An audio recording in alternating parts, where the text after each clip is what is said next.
Thank you for joining us around the fire. For more information or to make a donation, please visit randomactsnetwork.com. Now, want to hear a scary story?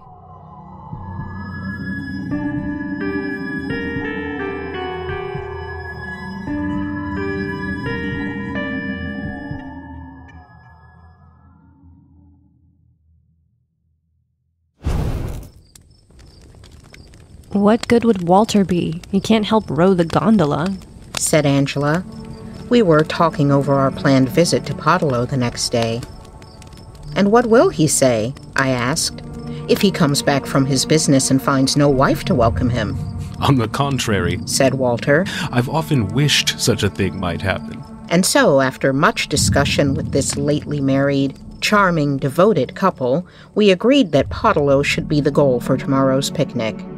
I felt rather silly, for everything I had said about Podolo was merely conversational exaggeration, meant to whet their curiosity like a newspaper headline. And I knew that when Angela actually saw the dull little island, its stony and inhospitable shore littered with broken bottles and empty tins, she would think what a fool I was. So I took back everything I said, called my own bluff, as it were, and explained that I avoided Podolo only because of its location. It was 4 miles from Venice, and if a boisterous wind picked up, as it sometimes did without warning, we should find getting home to be difficult. Next morning, in brilliant sunshine, Walter gulped down his breakfast and started for the station. I stood on the balcony watching his departure. It seemed hard that he should have to spend 6 hours in a stuffy train. Podolo, I must say, was looking its best. Green, flowery, almost welcoming. We cast an anchor a few feet from the stony shore. Suddenly, Angela exclaimed, "Why, there's a cat!" Sure enough, there was. A little cat, hardly more than a kitten, very thin and scraggly. Standing on the weedy stones at the water's edge, it was a pitiful sight. Oh, it smelt the food. It's probably starving. The poor beast, cried Mario, the gondolier. Its owners did not want it. It's been put here on purpose. The idea that the cat had been left to starve caused him no great concern, but shocked Angela profoundly. How abominable! We must take it something to eat at once. I thought we might wait till the meal was over. The cat would not die before our eyes, but Angela could handle no delay, and the gondola was turned to land. Meanwhile, the poor thing meowed regularly, though it had retreated and was almost invisible, a thin wisp of tabby fur against the parched stems of the outermost grasses. Angela filled her hand with chicken bones and stepped delicately onto the slippery boulders. If I can catch it, we'll take it to Venice. Left here, it'll certainly starve. I watched her approach the cat. It ran away, but only a few yards. She threw a bit of food, and it came nearer. Another, and it came nearer still. It grew less suspicious. Its tail rose in the air, and it came right up to Angela's feet. She pounced, but the cat slipped through her hands like water. Again, hunger overpowered mistrust. Back it came. Once more, Angela made a grab at it. Once more, the cat eluded her. But the third time she was successful. She got hold of its leg. It wriggled and squirmed and fought and made the angriest, wickedest sound I ever heard. Instead of growing louder as its fury mounted, the sound decreased in volume, as though the creature was choked by its own rage. The spitting died off into the thin ghost of a snarl, hardly more audible than the hiss of air from a punctured tire. Poor beast. She ought not to treat it like that. His face gleamed with satisfaction when, intimidated by the whirling claws, she let the cat drop. It streaked away into the grass, belly to the ground. I nearly had it. I think I shall throw a coat over it next time. Angela climbed back into the boat and ate her asparagus in silence. I began to wish we hadn't come to Podolo. It was not the first time a picnic there had gone badly. I tell you what, if I can't catch it, I'll kill it. I could do it quite easily. It's only a question of dropping one of these boulders on it. Mario was horror-struck. Starvation was in the course of nature, but to deliberately kill it? It may be a messy business, but it'll soon be over. Poor little thing. Such a horrible life. But we don't know that, I urged. If it could speak, it might say it preferred to live at all costs. But I couldn't move Angela from her purpose. Let's go explore the island until it's time to bathe. The cat will be over its fright by then. I promise I won't murder it, except as a last resource. The word murder lingered unpleasantly in my mind. You couldn't imagine a better place for one. The water was so warm one hardly felt the shock of going in. The only drawback was the mud, which clung to Angela's white bathing shoes. Nasty, sticky stuff. A little wind had got up, but the grassy rampart sheltered us. We leaned against it and smoked. Suddenly I noticed it was past 5.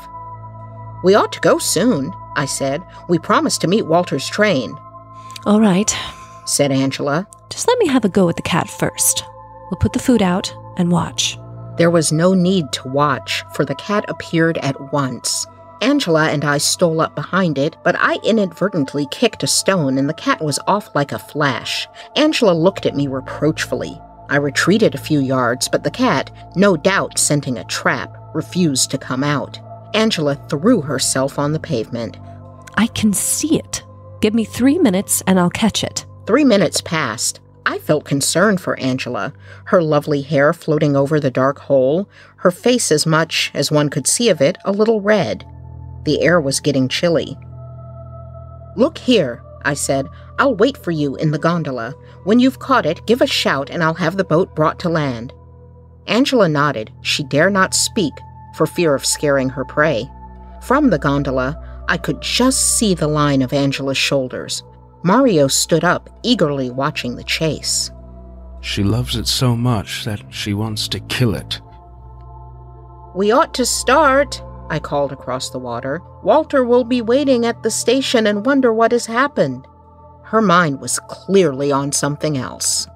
Oh, he'll find his own way home. More minutes passed. One must have patience with ladies. I tried a last appeal. "What luck, Angela? Any hope of catching him?" There was a pause.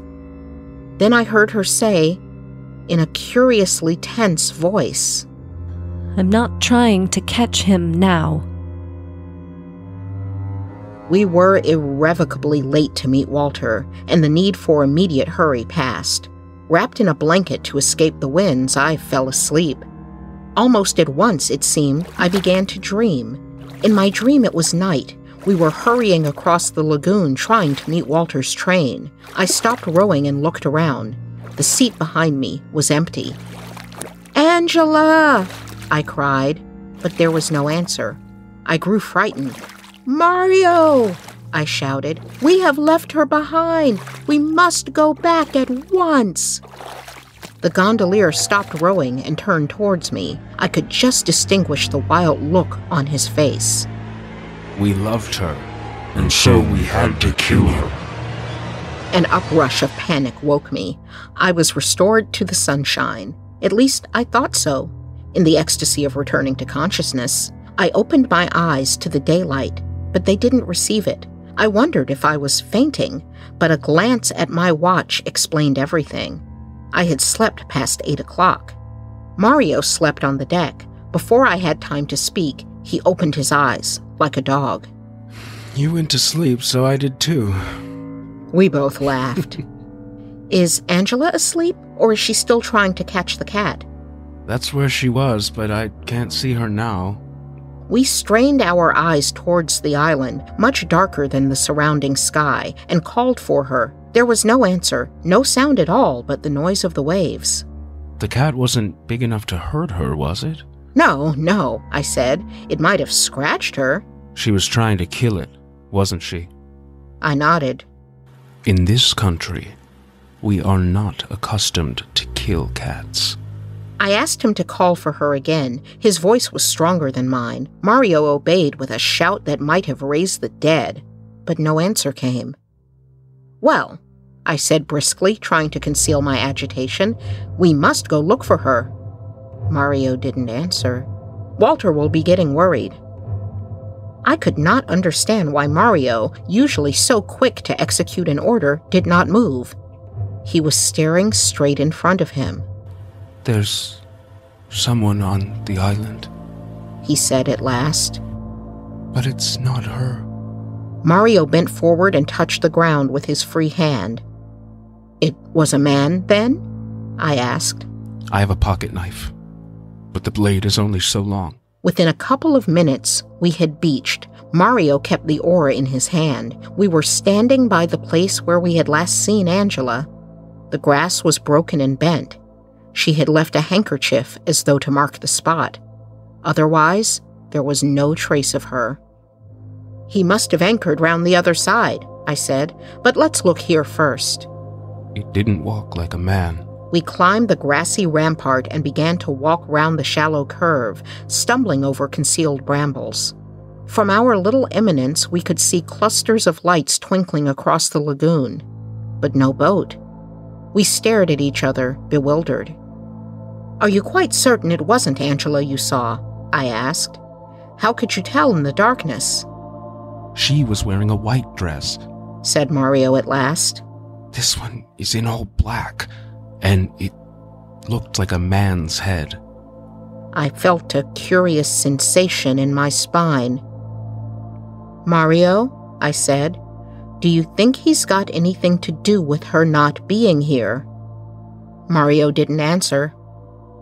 I don't understand why he doesn't speak to us. Perhaps he can't speak.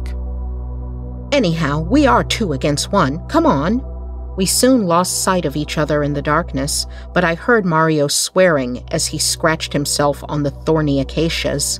Right at the corner of the island, close to the water's edge, I found one of Angela's bathing shoes. She must have taken it off in a hurry, for the button was torn away. A little later, I made a rather grisly discovery. It was the cat, dead with its head crushed. The pathetic little heap of fur would never suffer the pangs of hunger again. Angela had been as good as her word. I was just going to call Mario when the bushes parted, and I was swept off my feet. Something hurled itself upon me, alternately dragging and carrying me until I was pitched into the gondola and felt the boat move under me. Mario! I gasped. We can't go away. The gondolier's white face stared silently. He was rowing with all his strength. The island began to recede. After a while, he sat down beside me and whispered, When I found her, she wasn't quite dead. I began to speak, but he held up his hand.